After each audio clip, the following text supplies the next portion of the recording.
Thank you. It's a great pleasure to be here with you. I've had many opportunities to sit out there and be inspired. There's a lot more butterflies up here on the stage than there are there. But it really is an honor to be here and share some thoughts with you about children today, the 21st century, and growing up, and the role that we as educators play in children's growing up. This week, I did everything possible to avoid preparing my talk. And one of the things I did was turn on the television, which I don't do all that often. But it was the perfect moment because I got to see a documentary on PBS called 56 Up. Some of you know it and know the series that began when a group of 13 children in England were 7 years old.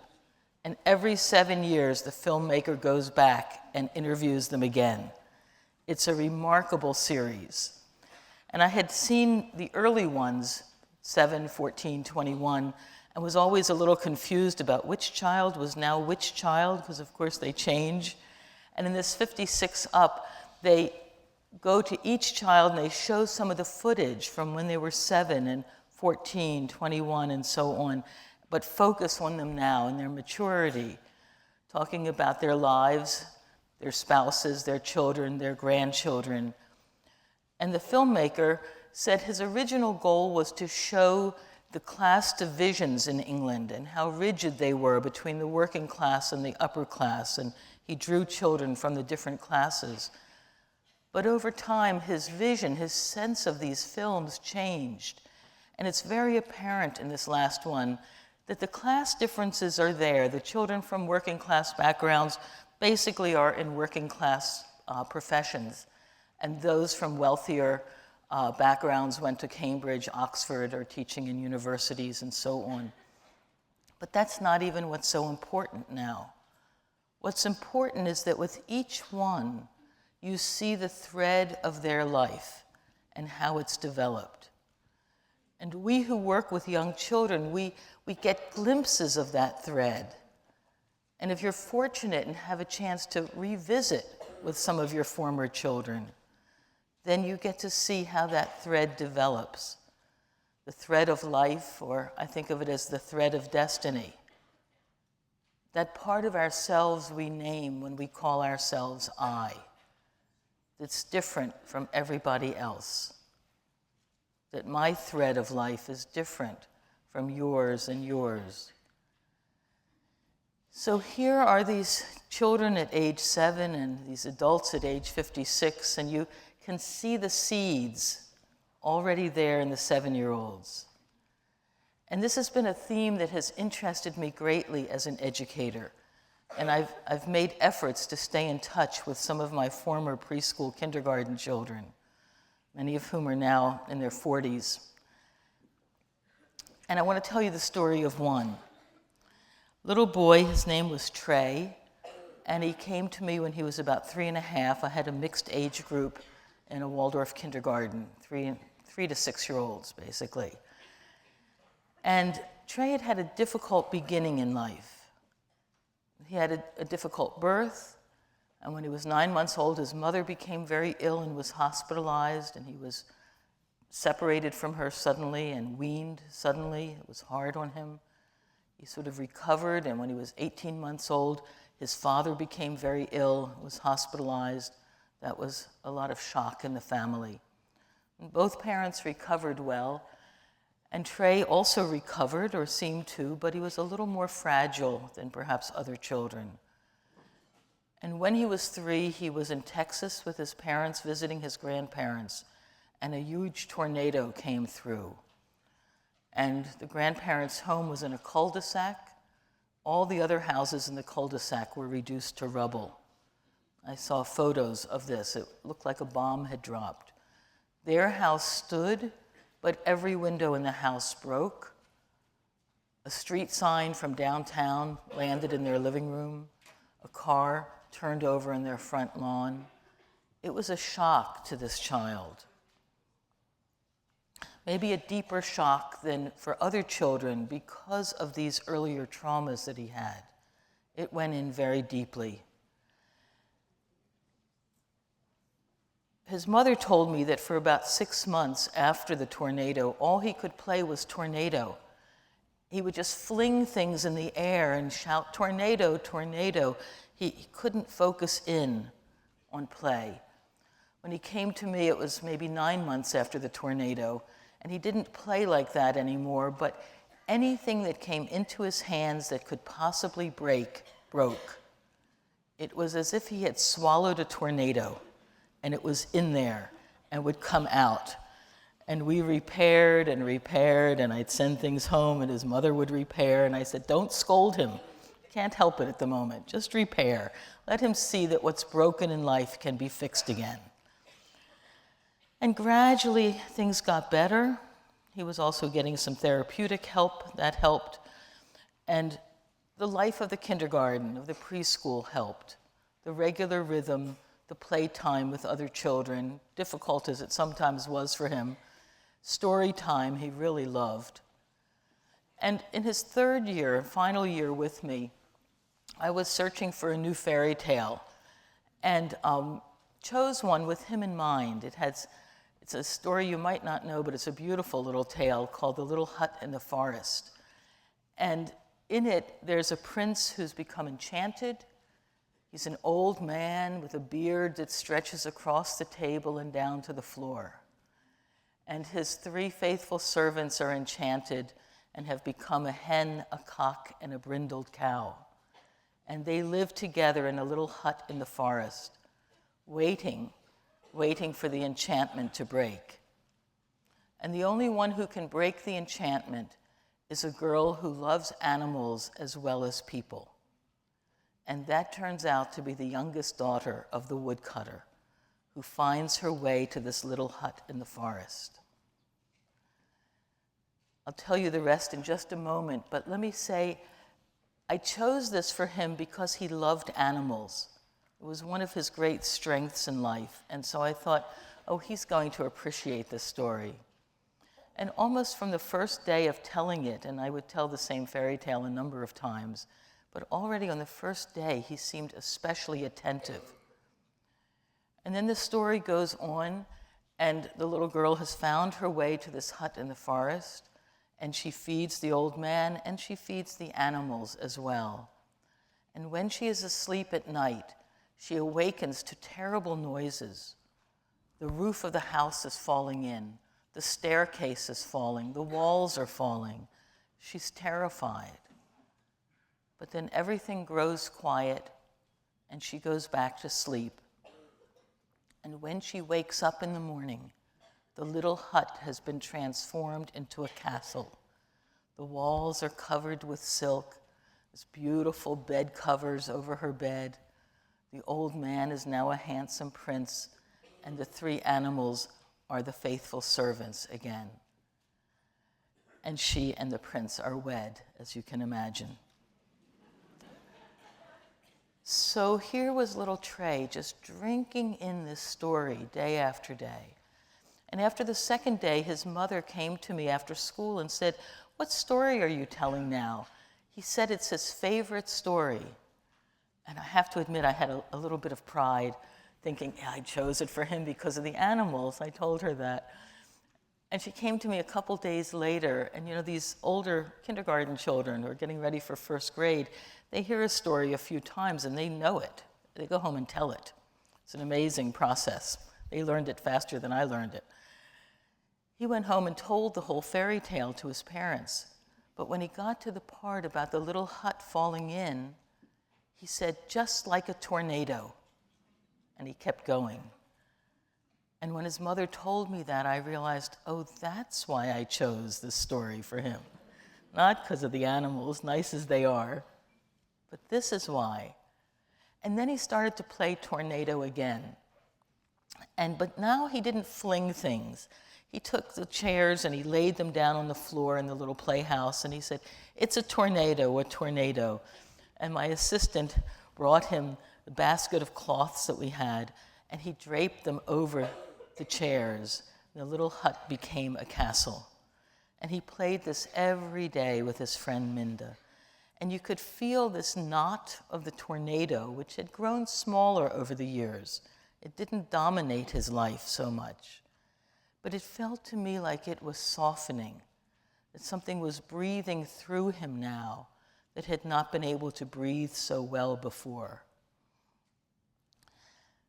He went on then to first grade and so on, had some difficulties still, but basically did all right. And I stayed in touch till 6th or 7th grade. And then I lost touch until he was 25. And he got my email and he wrote to me. And he told me that he was a 3rd grade teacher. And that when he was doing his student teaching, he had been given an assignment to take a story that he loved, that each student loved, and transform it into a play for their students. And so he took this story, The Little Hut in the Forest, and he was so really enchanted by this whole process of turning it into a play and acting it out with his students that it seemed like that's what made teaching really take hold in him. And now he's about 40. I've seen him a few times in recent years. He's a high school teacher. He does all the drama work in high school. He, in his own time, does acting and directing in a local theater, and so on. And only to say, with these little beginnings that we can do when children are young, we feed and nurture that thread that weaves their way through life. Often we'd like to do big things for children who are in real trouble. Sometimes we can, but usually, in my experience, it's the little things that make a big difference for them. And if you know the fairy tale of Briar Rose, of Sleeping Beauty, you might remember this wonderful line in it. There's the king proclaims a great feast and wants to invite the wise women of his kingdom. And there are 13 wise women, but he only has 12 golden plates. So one of the wise women has to be left at home. And on the day of the feast, one wise woman after another comes and makes her wishes for the child, for beauty and wealth and goodness. And then after the 11th has made her wish, the 13th enters the hall, full of anger over not being invited. And she comes forward and says, on her 15th birthday, the child will prick her finger with a spindle and will fall down dead. And without saying another word, she leaves the hall. But the 12th wise woman, who has not yet made her wish, came forward. And she could not take away the evil sentence, but she could soften it. And she said, there shall be no death, but a deep sleep of 100 years into which the princess shall fall. That line about she could not take away the evil sentence, but she could soften it, helped me many, many times as a teacher. The times when I would long to restore life to the mother who had committed suicide, long to take away all the fighting and anger in a child's home, unable to do those things, but nonetheless able to soften it. As teachers, we can be, whether we're men or women, the 12th wise woman, the one who understands how to help a child bear the life they have, how to help them make the most of the life they have. To put it a little bit tritely, how to take the lemons and make lemonade. How to take the building stone that the builders have rejected and make it the chief cornerstone of the structure of their lives. We have that in us as educators, to sense what it is that children need. We don't have to be magicians to do that.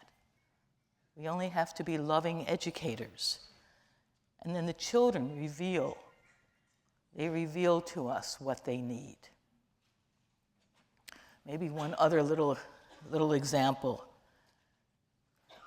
I mentioned little girl Minda that Trey played,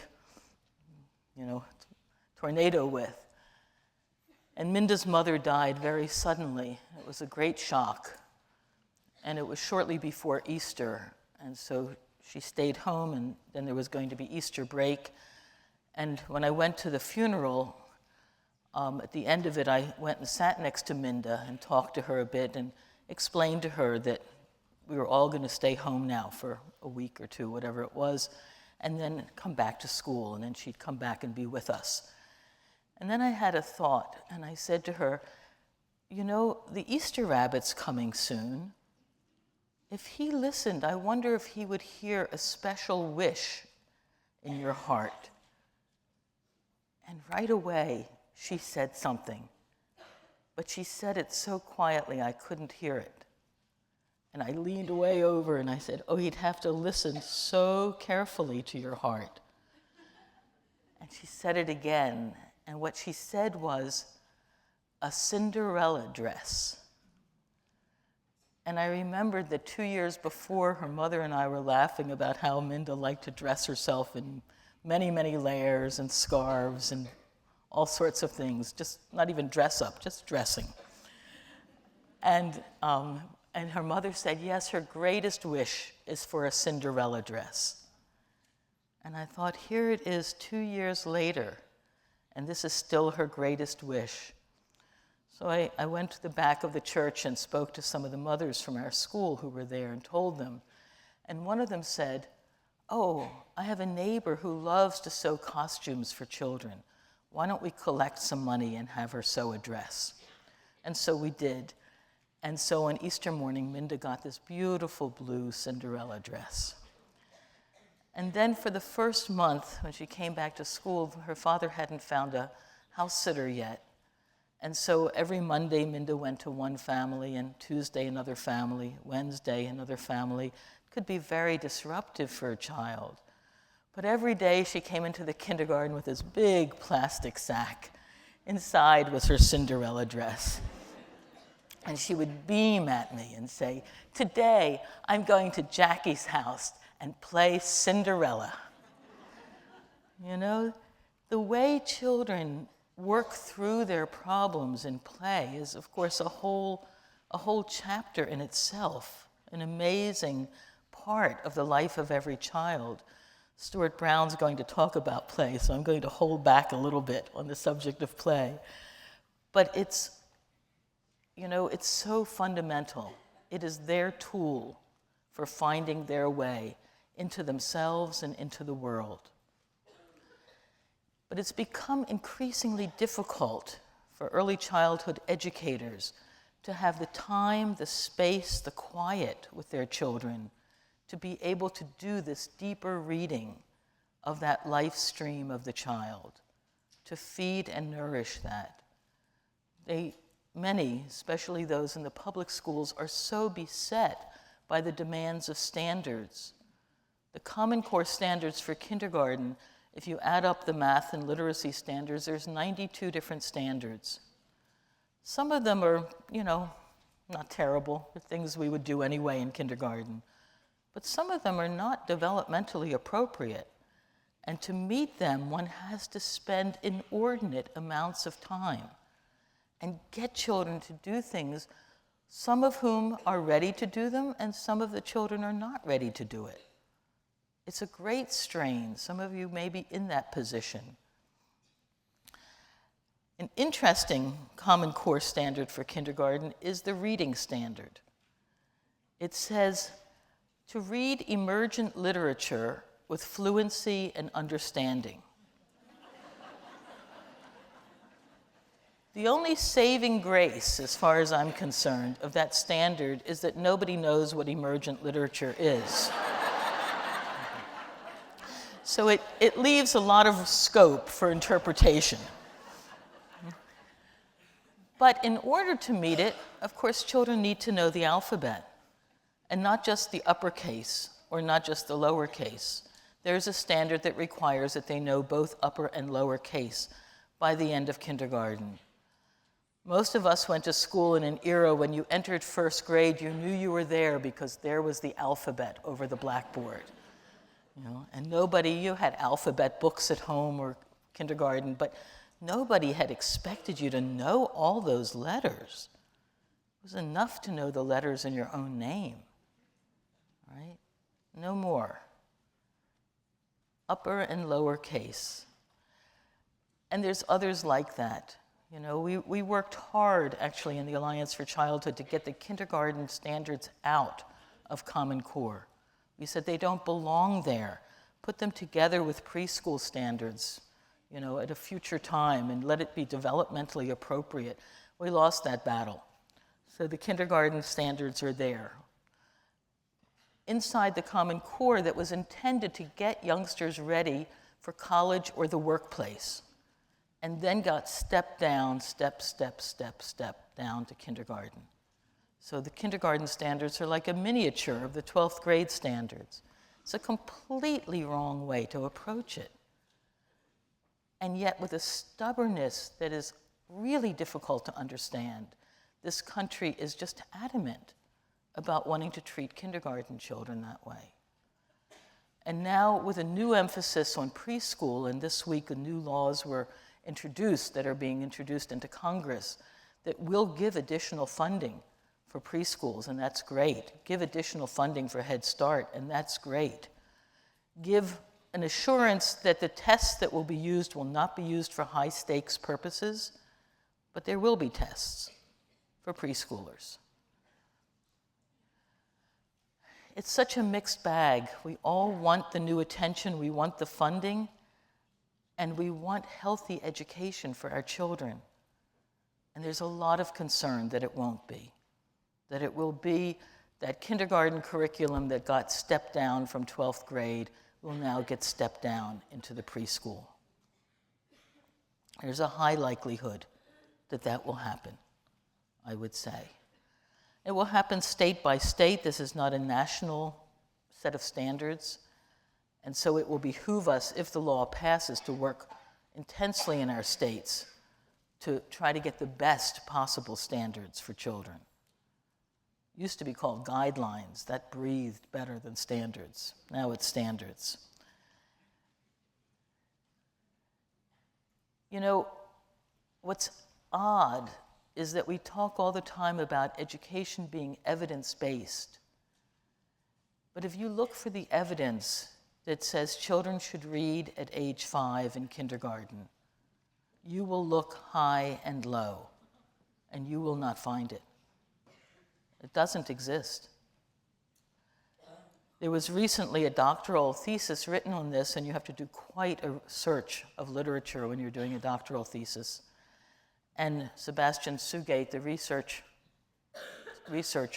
looked, and all he could find was one study from the 70s showing gains for children who learned to read at 5 over those who learned at 6 or 7. And he considered it a structurally very weak study. And otherwise, we've made this huge shift in our goals for kindergarten children without having any basis for it.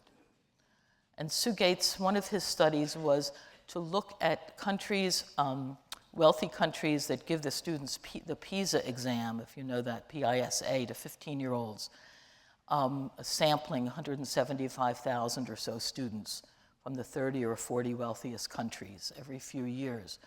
And some of those countries start reading at 5, and some start at 6 or 7.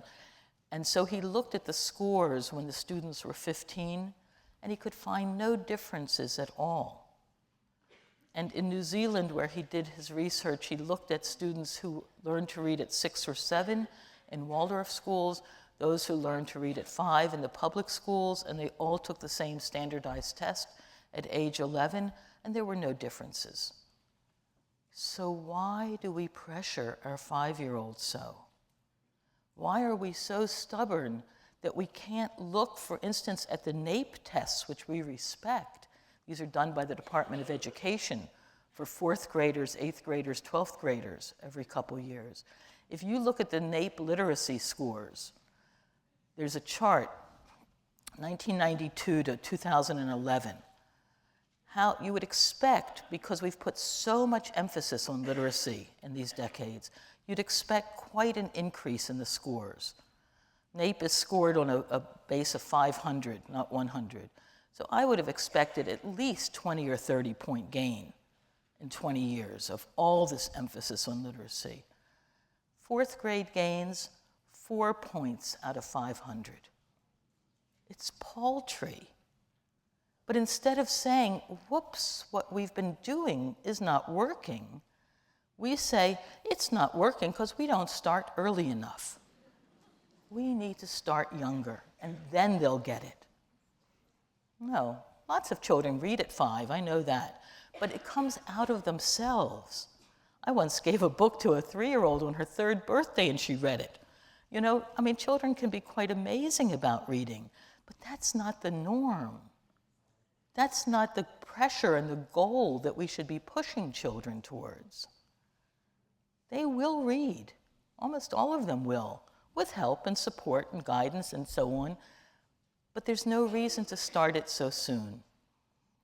And what we do know from studies is that, for example, the high-scope study that compared 3 curricula, putting low-income children into one of 3 preschools and following those children to age 23, what they found was that the groups that were in the play-oriented programs, there were 2 that were play-oriented, compared to the group that was in a much more didactic instructional preschool, the children from the play-oriented programs did so much better on every measure than the ones from the didactic program.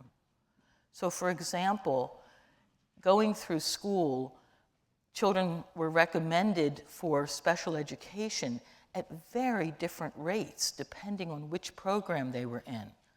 The 2 play-based was similar, but the didactic, 46% of that class of children needed special education compared to 6% of the children from the play-based. Isn't that really something? I mean, I love preschool education. I taught young children. I would never expect that big a difference. It really matters what we do with children when they're young. Other things like incarceration for felonies, 34% of the children from the didactic group were incarcerated for felonies. I think it was 9% of the other children that were. And there were many other differences around marriage, around volunteerism, around losing jobs, and always the children from the play-based programs did so much better than the ones from the didactic. And yet, which direction are we moving in? Increasingly towards the didactic instruction for young children. We are very stubborn about this area of early education. The children we see now, we work with now, they were born in the 21st century. Most of them will spend their whole life in the 21st century. Some may straddle over to the 22nd century. Most of us came of age, certainly speaking for myself, I came of age in the 20th century. I feel myself very much a citizen of the 20th century and a kind of visitor tiptoeing my way into the 21st, trying to get the lay of the land and finding it a little confusing. But the children I know, they're completely at home in this century. And not just with the technology, that's usually the first thing that pops into people's minds, but so many other things. And I've been reflecting on this and thinking about how I sort of came of age in the 60s. And there were so many things that were born in the 60s, and I don't mean the drug culture now at the moment. But you know, I remember when Earth Day was new, and we had such high hopes for what we could do for this Earth. We never would have anticipated that while the concern for the environment has grown enormously, the problems of the environment have grown even more enormous. You know, I was there when granola and brown rice sort of came into public consciousness. You know, and we were convinced that, you know, we could heal the world with healthy food. And we would never have guessed that a companion to all of that, the fast food movement, would grow even bigger than the health food movement, and that we would have so many problems today around food and diet. and that children would suffer so because of it. Many things like that. I also think of the women's movement and our concern that girls grow up with a strong sense of self that's not shaped by the advertisers, not shaped by people outside of themselves. And I think one of the most heartbreaking books I've read in the last decade or so was Mary Pfeiffer's book, Reviving Ophelia. Because I read that and I thought, did we make any difference? These girls that she's counseling actually are more locked into stereotype pictures than my generation was locked in. So I look at all these areas where I was part of the beginning of it, and I see that it's been good, and I see that it's grown, and I see that the counter forces have grown even greater. And so now I ask myself, so what do we do? I had hoped we could hand on the 21st century in a healthier state than it's in to today's children. So I'm sort of going to plan B, since plan A didn't quite pan out the way I thought it would. And in plan B, it's children, we've done the best we could, and it's not good enough. Now it's up to you. And that we need to give them the tools that they need to make the changes that this century calls for. And I think now of things like creativity. Our education system actually does everything it can to diminish creativity in children. Also, outside of school, children have so little opportunity for creative play. And the research is indicating that the scores on a well-recognized creativity test, the Torrance test of creative thinking, rose in the 50s, 60s, 70s, 80s, and then around 1990 began to drop, especially in children. And this in an era, by the way, where when IBM interviewed 1,500 CEOs around the world and asked what's the number one thing you look for in employees, their answer was creativity. And here we are taking it away. When I spoke to the researcher, by the way, at William & Mary, who did the Torrance research, she said her big disappointment was that educators did not contact her about the study, but the business community did. And at first she didn't want to work with the business community. That's not her background. Her background's in education. But she realized this is where the interest is. And the business schools were asking her to help them build creative thinking into their business courses. She saw the irony of how we take creativity away with one hand and then we try to put it back in college students. It makes no sense. Every child you work with is filled with creativity. They're just overflowing with creativity. One just needs to support it, help it so it grows and sustains them through life. Resilience. Resilience, that wonderful capacity for bouncing back after you've been knocked down. Little children have it. They'd never learn to walk if they didn't have it, right? They fall down all the time and pull themselves up and keep going. When I was little, I had a pop-up doll. It was like a blow-up doll that's weighted at the bottom, and you'd knock it over, and it would pop back up. A great doll, I have to say, because it really taught you something about life. You know, life could be hard. It could smack you down, and boy, you could really take it out on that doll, too, you know? And no matter what you did, that doll popped back up again, you know? It's a great picture in life. A lot of things are going to smack down the children today. They already are. The children are under a huge stress. Our teens are under huge stress. They need the resilience to be able to bounce back. Courage. It takes courage to face difficult things in life. So often we just would like to turn our back and walk away from it. And our children need courage, and they need for us to display courage. And when we are so intent on protecting them from everything, of course children need protection, but not from everything. There's got to be opportunities. Freda mentioned this new booklet we did on the value of risk in children's play. Risk has become a 4-letter word in this country. People don't want children taking risks. They might get hurt. Well, yes, they might get hurt. Nobody wants a child to get hurt. Nobody wants a child to have bumps and scrapes, let alone a broken bone. But that's always been part of childhood. And thank heavens, children heal quickly, much quicker than we do. You know, it's sort of built in. And children have an internal sense of how to assess risk, to take risks, and not be foolhardy. I've often thought what it must have been like to be a mother of Evel Knievel. You know, him overall, you know, with his motorcycle leaping over all those cars. But most children are not like that. They're not so eager to break their bones. Even Evel Knievel said, some people say I've broken every bone in my body. That's not true. I've broken 34 of them. Most children are not like that. One can afford to let them take risks because they know where to put the boundaries. It's amazing when you watch them, even very little ones. They're not stupid. They know. And if they get hurt, which they do, they learn from it.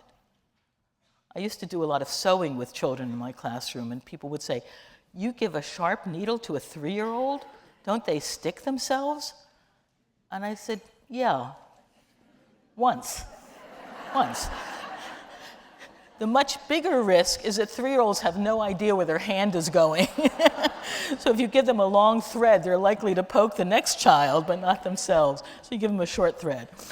But, you know, in many, many ways, we can give children more risk than we're giving them. Age-appropriate risk is really important. And let them exercise courage. They need it in life. But also, while these qualities of creativity and courage and resilience strengthen the child, we also need them to see what it means to care for others, to be compassionate towards others. Or else we're going to have a race of super people, fully courageous, creative, resilient, and uncaring about the world around them and other people. They need at every step to see how we tend and care for others. Some of the most beautiful doll play I've ever seen has been in European child care centers where they have children from infancy to kindergarten age, let's say, or even first grade. Also, I've seen it in this country. When you have that mixed age group in child care, the little ones are always seeing the infants being cared for, and in beautiful, loving ways. And then the children go take that into their doll play in most beautiful ways. You know, when they're pushing their prams, I often couldn't tell, is there a baby in there or a doll? Just because of their whole gesture, their whole body language towards that pram and towards that doll, because they saw people caring for others. It's become an important thing because so many children grow up in childcare, but always in stratified age groups that are not like a family. They don't get to see the babies being cared for anymore. It's important that they see care on every level. The babies, for the elderly, for those who have disabilities and need help, for those who are hungry and need food, that it just becomes part of the flow of life, that we are in caring and compassionate relations with others, that we build communities around care. And finally, I would say that children need to grow up with an ethical framework. It used to be that I might have said they need to grow up with religion, whatever the religion. But many children don't have religion as such in their lives. But there is a strong sense in the family of this is how we treat the world, this is how we treat one another. These are the ethics by which we live. And children need that. They need a framework. They'll adjust it, they'll make it their own. But they need some substance. And one of the great ways to offer that, in addition to example, are through the great stories of the world. Fairy tales when they're young, myths, Bible tales, other great stories as they get older. These help shape one's inner attitudes, one's inner morals, if you will. These are the things we wrestle with in life. And instead, we so often give children over to whatever is the popular television show of the day or the fleeting movie. I'm not going to say there's not value in some of that, because there is. But it doesn't seem to go in and shape children in the same way that books and stories have always done. And storytelling in particular, if you haven't done it, do it. It's so powerful. And the space that's created between storyteller and child is so intimate. It was a revelation to me. And I've always loved books, and I do love books for children. But sharing stories, telling stories, was a big hurdle for me to overcome. But once I did it, I was hooked. There's nothing quite like sharing that space with children when you're telling stories. It can be a little made-up story or a story from your childhood. It can be one of the great fairy tales. Try it if you haven't. It's a wonderful thing. And children learn from it. They learn the language. We're so concerned, about the language development for children from lower income homes because they don't hear as much language. But I used to go in and tell fairy tales and do watercolor painting in an inner city school in Washington. And I will tell you, those first graders absorbed those stories as much as any middle-class child I ever worked with. And they would go home and tell the stories. One day I went in and the teacher said to me rather sternly, I had a parent evening last week, and the parents wanted to know what is happening in your classroom on Mondays. And I thought, I think I'm in trouble here. And I looked at the teacher, but her eyes were twinkling. And she said, the parents said on Mondays, the children would come home from school and gather up their siblings and their cousins and say, now you sit down and I'm going to tell you a quiet story. And they would repeat the whole fairy tale that they had heard once. It's an amazing way for children to develop language. And they wanted, like a teen learns all the words to a song that I can't even figure out what's being said. We have a hunger for the language that interests us. We have that. So what can we do? I'm going to suggest two things. The one is speak out. Speak out your truth about early education. You know so much. We as early educators have been a silent voice too often around the issues of early education. We watched kindergarten just sort of drift off into elementary school and didn't shout and stomp and cry out. And if we do the same with preschool, we will really lose a huge portion of our children who will become so stressed by what's happening. Do you know Walter Gilliam's research from Yale, where he studied 4,000 public preschools and found the expulsion rate was 3 times higher than the K-12 expulsion rate? And of the boys, 4.5 times more boys being expelled from preschool than girls. What we're doing is not working for children, and we need to speak out. We need to speak to parents and help them sort out their values. What they want for their children is right, but the timing is often wrong. And we need to help them understand child development so they see that all of that is coming, that they are so hoping for their children. And then as educators, we need to slow ourselves down and find that thread of life in our children again and support it. Soften the things that are too hard for them and give them the strength, the creativity, the resilience to be able to handle what comes their way in their life. Much may come their way, but I'm always one that's optimistic about change. And so, sometimes people say to me, how do you keep working on these issues? And one of my answers is that in 1979, I lived in Austria and spent a lot of time in Eastern Europe at the height of communism. We spent time in Russia and Hungary, Poland, Czechoslovakia, and so on. If anyone had told me that 10 years later, the wall would come down in Berlin and communism would be over, I would never have believed them at that point. And I often think of my own parents, German Jews who were in Germany all through the 30s and got out by the skin of their teeth before the war. If anyone had told them at the time of the Crystal Night, the end of 38, that in 7 years that nightmare would be over, they wouldn't have believed it. How could you in the midst of it all? Those were huge changes. And they say to me that the goodness of the world is still stronger than these counter forces that work against the good. And that we have to keep our sights on those. In our field of early education and in the world in general, and do what we can to strengthen the good. Thank you.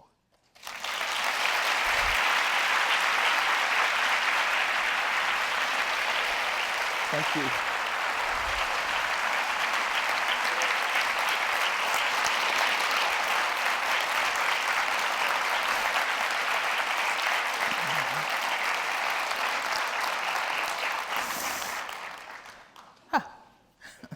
Okay.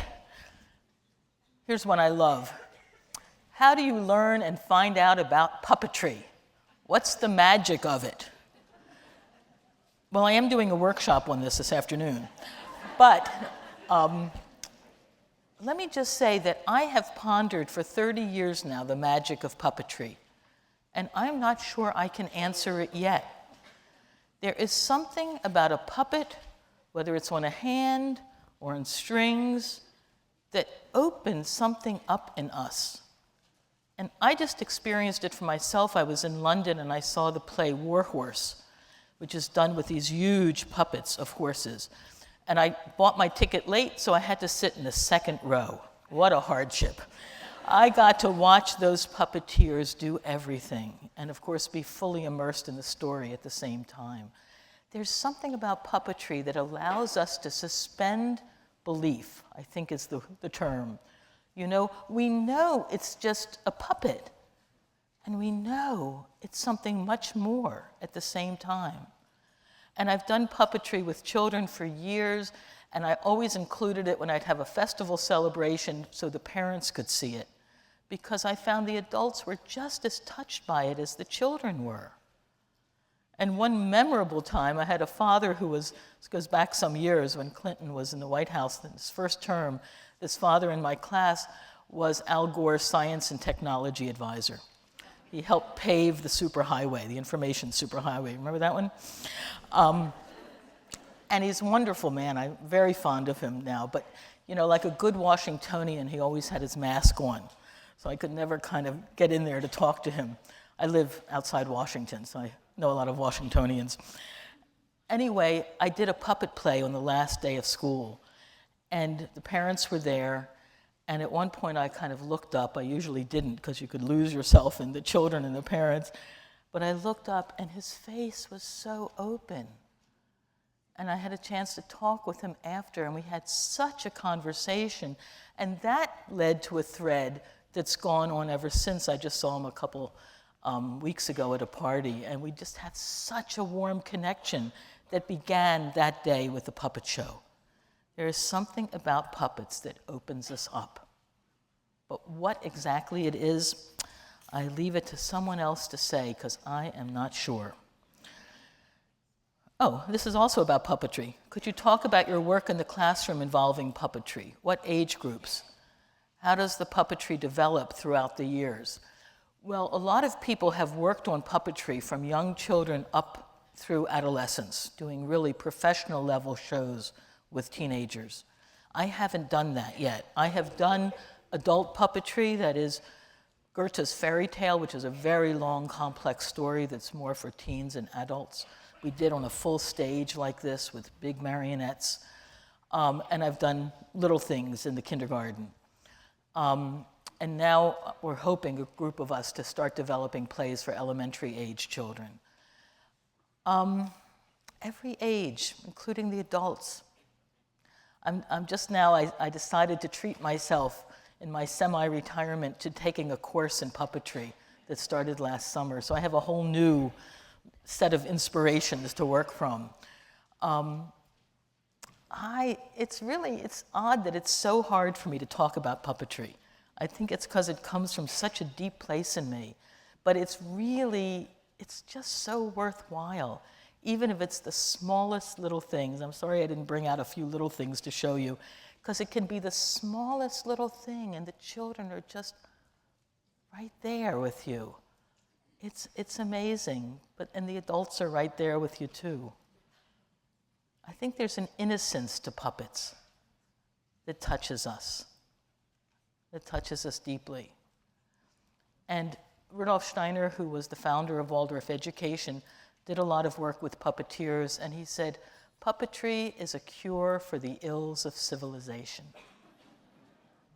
Puppetry is a cure for the ills of civilization. And many of us have been pondering that for a long time, too. Thank you.